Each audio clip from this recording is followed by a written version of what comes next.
Beri nama pedang ini Naga Puspa. Selamatkan dia. Jangan sampai jatuh ke tangan pendekar berwatak jahat.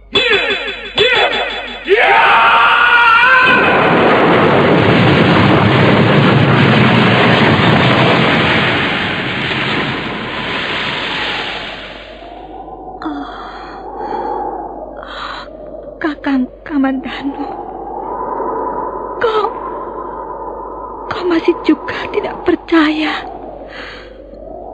bahwa aku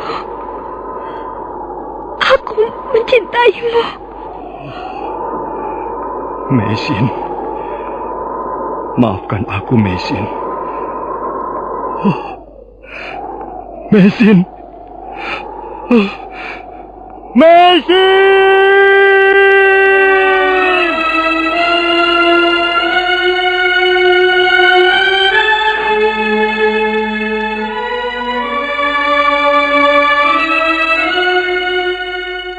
Tutur Tinular.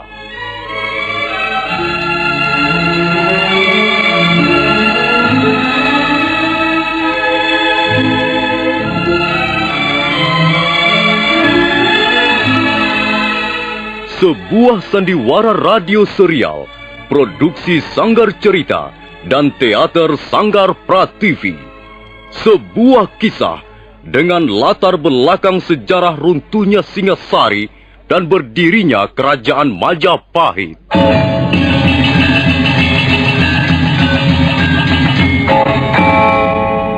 Sandiwara ini didukung oleh pemain-pemain radio yang sudah ternama. Ferry Fadli, Yvonne Rose, dan Eli Ermawati.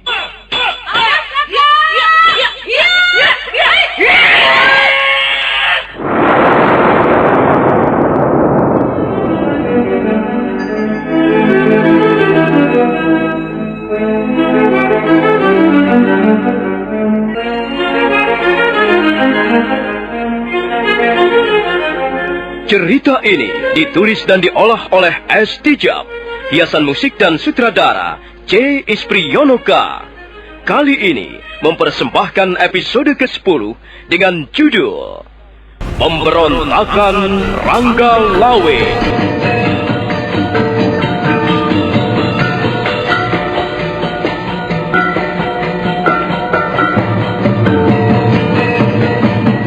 Dalam seri ke-275 ini didukung oleh para pemain Iwan De Arta sebagai Wupin, Ferry Fadli sebagai Arya Kamandanu, Yvonne Rose sebagai Sakawuni, Haris Tiono sebagai Diah Sanggrama Wijaya, Idris Apandi sebagai Ramapati, Rusli sebagai Rangga Lawe, Nusri Nurdin sebagai Lembu Sora, Edos sebagai prajurit Tartar, dan Asdi Suhastra pembawa cerita. Selamat menikmati.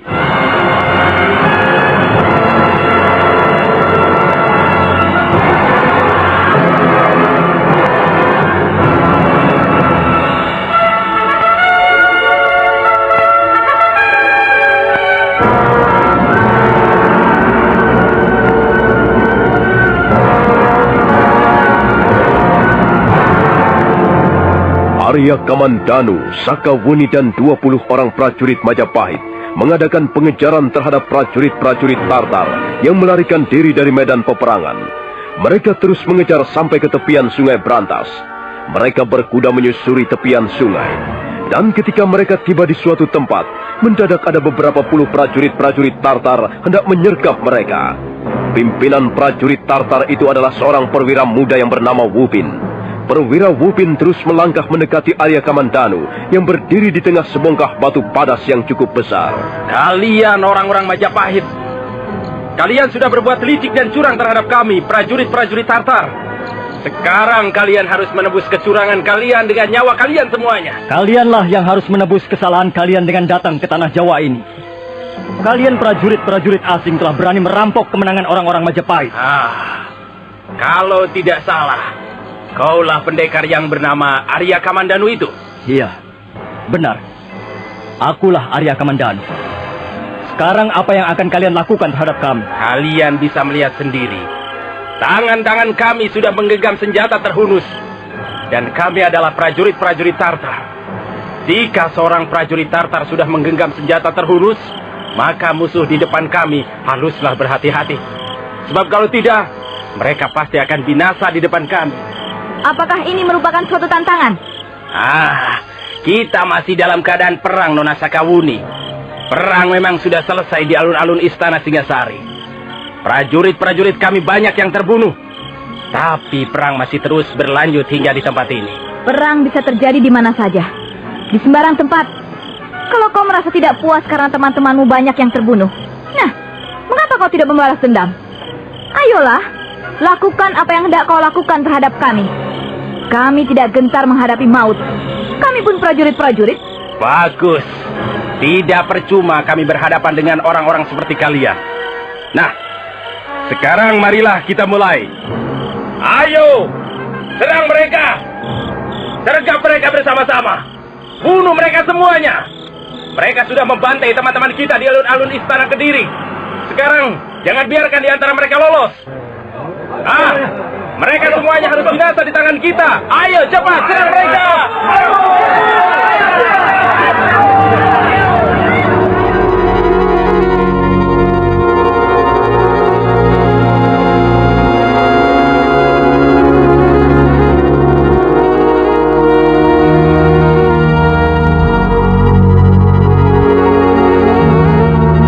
Suasana di sekitar tepian sungai Brantas malam itu seketika menjadi hingar-bingar. Suasana menjadi gaduh riuh oleh bunyi orang-orang berkelahi. Tapi prajurit-prajurit Tartar benar-benar prajurit-prajurit yang tangguh dan berani. Dalam perang terbuka, mereka benar-benar tentara yang jempolan. Prajurit-prajurit Majapahit dalam waktu yang tidak terlalu lama sudah berhasil dirobohkan. Arya Kamandanu dan Sakawuni menjadi geram. Arya Kamandanu segera mencabut pedang naga puspa, kemudian mengamuk bagaikan banteng terluka.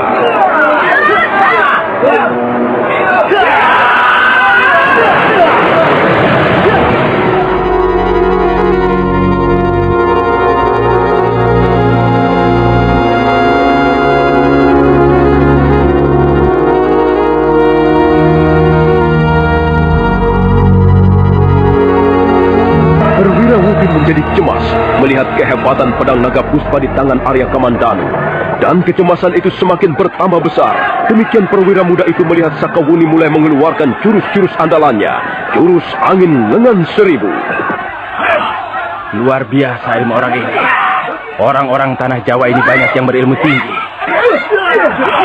Kalau aku tidak segera menggunakan jarum beracun, pastilah prajurit-prajuritku akan terbunuh semuanya. Baiklah, sekalipun dua orang itu mempunyai kesaktian seperti dewa, mereka tidak akan mampu menghadapi lemparan-lemparan jarum-jarum beracunku.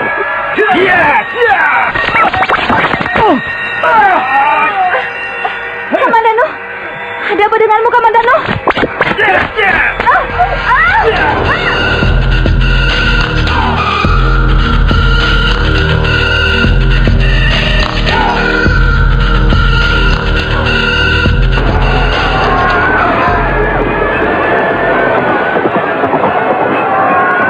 Sementara itu, di alun-alun istana Kediri masih terus berlangsung peperangan. Pertempuran antara pasukan Majapahit yang dibantu rakyat jelata melawan sisa-sisa prajurit Tartar. Prajurit-prajurit Tartar masih tinggal beberapa ratus orang lagi.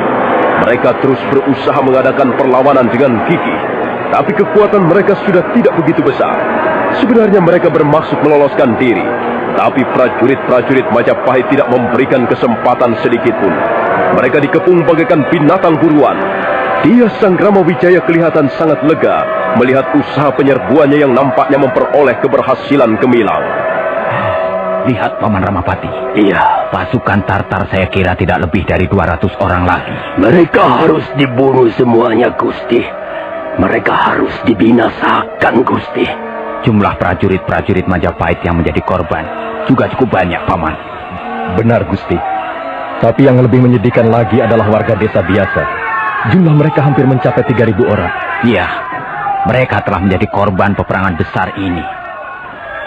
Aku tidak akan pernah melupakan jasa-jasa mereka.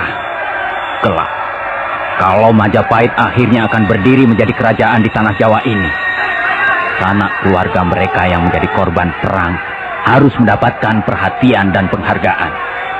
Jangan sampai ada yang tercecer. Ya, benar Gusti. Mereka harus diberikan santunan perang. Majapahit berhutang budi kepada mereka semuanya, Gusti. Iya, saya lihat panglima-panglima Tartar tidak tampak lagi, Paman Nebusora. Nampaknya mereka melarikan diri, Gusti. Arya Kamandanu dan Sakawuni tengah menyusul mereka, Gusti. Mudah-mudahan saja 3 orang panglima tentara asing itu dapat ditangkap. Kalau begitu, baiklah. Saya kira kemenangan sudah dapat dipastikan berada di pihak Majapahit. Tapi perlawanan tentara Tartar itu harus segera diakhiri, Paman Nebusora. Benar, Gusti. Kasihan rakyat jelata yang masih terus menjadi sasaran senjata-senjata mereka. Paman Nebusora, Ronggolawi, Kebu Anabrang, Gajah Biru, dan kau Reklian Demung. Kalian kuperintahkan untuk segera menyudahi perlawanan prajurit-prajurit Tartar.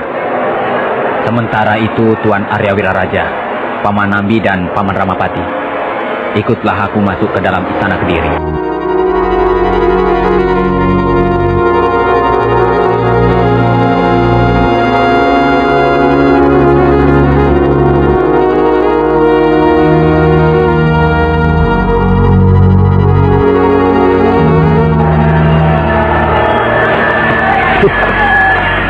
Orang yang bertangan bersih, banyak laga, tapi tidak becus bekerja. Ranggalawe, apa yang sedang kau bicarakan ini? Mereka itu Paman Nebusora, maksudku Nambi dan Ramapati. Apa saja yang mereka kerjakan dalam peperangan besar ini? Mereka hanya pandai berlaga. Mereka hanya pandai berteriak dan bicara di depan Gusti Sang Ramawijaya. Orang-orang yang suka mencari angin baik, tukang mencari muka. Aku benar-benar tidak senang melihat penampilan mereka, Paman Nebusora. Ranggalawe, sudah berapa kali kukatakan, hendaknya kau bisa mengendalikan dirimu. Janganlah menyulut api permusuhan di antara teman-teman sendiri. Lihat saja, perang sama sekali belum berakhir, masih banyak prajurit saling membunuh. Kita tidak perlu khawatir lagi, Paman. Kita pasti keluar sebagai pemenang. Kita tinggal menyelesaikan sisa-sisa bala tentara Tartar yang tidak berapa besar lagi jumlahnya. Dan kita pasti akan menang, Paman. Tapi aku melihat banyak bukti bahwa Nambi dan Ramapati itu sama sekali tidak menanam saham apa-apa di dalam kemenangan ini. Jangan berkata seperti itu, Ranggalawe. Mereka pun ada juga jasanya. Apa jasa mereka itu, Paman? Mereka hanya berlarian mundar-mandir ke sana kemari. Tangan-tangan mereka tetap bersih, sementara tangan-tangan kita semuanya kotor oleh darah musuh. Kebo Anabrang, Gajah Biru, Reklian Demung ataupun Drakoda masih jauh lebih berjasa dibanding 2 orang itu. Mereka tidak segan-segan mengorbankan nyawa mereka demi kemenangan Majapahit. Mereka tidak sungkan-sungkan membabatkan pedangnya ataupun menyabetkan kerisnya untuk mengakhiri perlawanan musuh. Tapi apa yang mereka kerjakan berdua? Aku sungguh-sungguh tidak mengerti, Paman Nebusora. Kenapa orang seperti Ramapati dan Nambi justru mendapat tempat yang terhormat di sebelah Gusti Sang Ramawijaya? Dengar, Ranggalawe, kau jangan silau oleh jasa. Kalau toh Majapahit memenangkan peperangan ini, sama sekali bukan hanya karena jasa-jasa kita. Kita semua ikut berjasa. Nambi ataupun Ramapati juga banyak membantu. Sekalipun mereka tidak langsung membunuh musuh, mereka pun tidak sedikit memberikan sumbangan pikiran atau wawasan. Paman Nebusora, dalam peperangan besar seperti yang telah terjadi di alun-alun Kediri ini, tidak dapat disamakan dengan suasana pertemuan di Balai Paseban Agung. Kita bukan sedang rapat. Kita tidak membutuhkan orang-orang yang banyak bicara. Tapi kita membutuhkan prajurit-prajurit yang berani membunuh musuh sebanyak-banyaknya. Lihat saja Gusti Sang Ramawijaya sendiri. Berapa puluh prajurit-prajurit Tartar binasa di tangan beliau. Seharusnya Nambi dan Ramapati merasa malu melihat apa yang telah dicontohkan oleh Ratu Gustinya. Sudahlah, Ranggalawe. Dengarlah kata-kataku. Kalau kau masih mau menganggapku sebagai pamanmu, dengarlah nasihatku ini. Janganlah kau mengikuti arus pikiranmu yang akan menggiringmu ke arah rasa iri hati. Sebab iri hati dan dengki bisa menjerumuskan seseorang manusia ke dalam jurang yang paling hina. Sombong, iri hati, dengki bisa membuat silau mata kita sendiri. Akhirnya, kita tidak mampu lagi melihat keadilan. Sebab kita hanya bisa melihat kekurangan-kekurangan orang lain saja. Seekor babi hutan adalah binatang yang sangat ganas dan buas. Tapi ada satu kekurangan yang sangat menyolok yang dimiliki binatang itu. Dia sama sekali tidak mampu menekuk ataupun membengkokkan lehernya, sehingga dia tidak bisa melihat kekurangannya sendiri. Akibatnya, dia menjadi seekor binatang yang suka nubras-nubras, menyeruduk apa saja yang ada di depannya, tanpa memikirkan kerugian yang bisa ditimbulkan bagi dirinya sendiri. Terima kasih Paman Lebusora. Saya bisa mengerti maksud dan tujuan nasihat Paman. Tapi sesungguhnya saya belum bisa menerimanya. Saya tidak ingin menjadi seekor babi hutan, Paman. Saya adalah Rangga Lawi. Dan saya kira saya bisa berpikir dengan sehat. Saya masih bisa memisah-misahkan mana yang adil dan mana yang batil. Dan sampai saat ini saya memang belum bisa melihat sesuatu yang berguna yang pernah dikerjakan dua orang itu, Paman, Nambi dan Ramapati. Mereka berdua itu benar-benar membuatku menjadi muak. Sudahlah Rangga Lawe. Untuk sementara ini, simpan dulu rasa tidak puasmu. Barangkali hal itu nanti bisa kita bicarakan secara lebih mendalam. Sekarang marilah kita kerjakan perintah Gusti Sang Ramawijaya. Sisa-sisa kekuatan prajurit Tartar itu nampaknya masih terus berusaha mengadakan perlawanan. Mari kita bereskan mereka. Selesai berkata, Lembu Sora segera melompat sambil mengayunkan pedangnya. Dua orang prajurit Tartar seketika roboh bersimbah darah. Demikian pula Rangga Lawe. Pendekar tangguh dari Tuban itu tidak mau ketinggalan. Dia ikut mengamuk di alun-alun istana Kediri. Puluhan prajurit Tartar roboh tertikam oleh keris Megalamat ataupun terkena pukulannya yang dahsyat.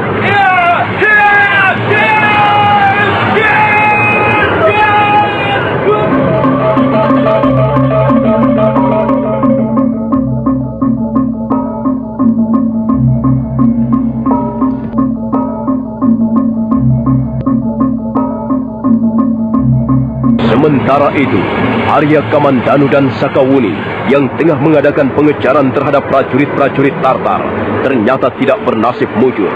Mereka berdua lengah. Perwira Wupin berhasil menyarangkan jarum-jarum rahasia yang mengandung racun ke dalam tubuh mereka. Seketika Arya Kamandanu dan Sakawuni roboh tak berdaya. Dan pada saat itu, dua orang prajurit Tartar memburu mereka. Mereka bermaksud membunuh Arya Kamandanu dan Sakawuni dengan pedang mereka yang berukuran besar.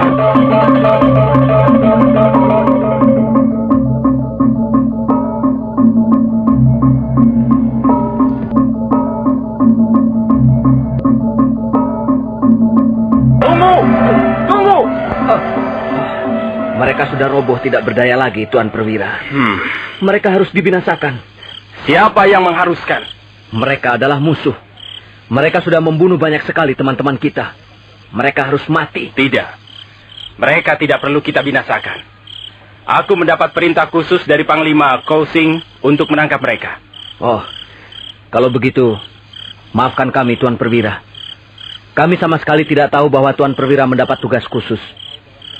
Sekarang apa yang harus kami lakukan terhadap dua orang ini? Prajurit-prajurit Majapahit yang lain yang masih belum mati, boleh kalian binasakan semuanya. Tapi dua orang ini angkatlah dan bawalah naik ke dalam perahu. Panglima Kousing ingin bicara dengan mereka. Baik, Tuan Perwira. Kami siap menjalankan perintah. Ayo, bantu aku mengangkat dua orang ini. Kita bawa mereka naik ke dalam perahu. Ayo.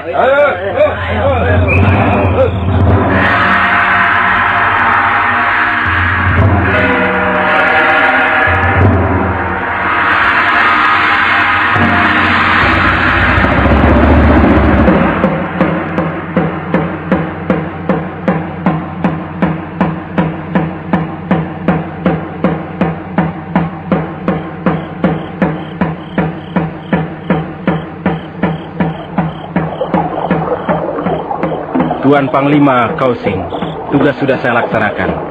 Jarum-jarum beracun yang saya lemparkan itu memang keras, tapi tidak membunuh. Nah, lihat Tuan Panglima. Rupanya orang yang bernama Arya Kamandanu itu sudah mulai sadar diri.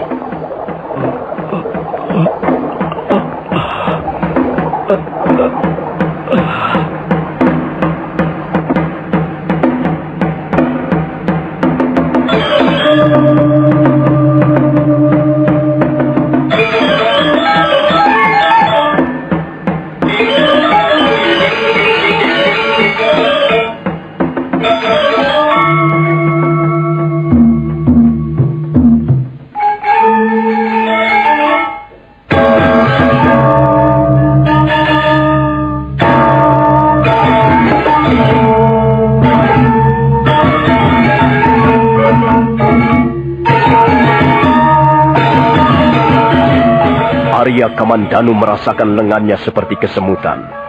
Pandangannya yang semula gelap semakin lama makin menjadi terang. Tapi sama sekali dia belum tahu di mana dia berada sekarang.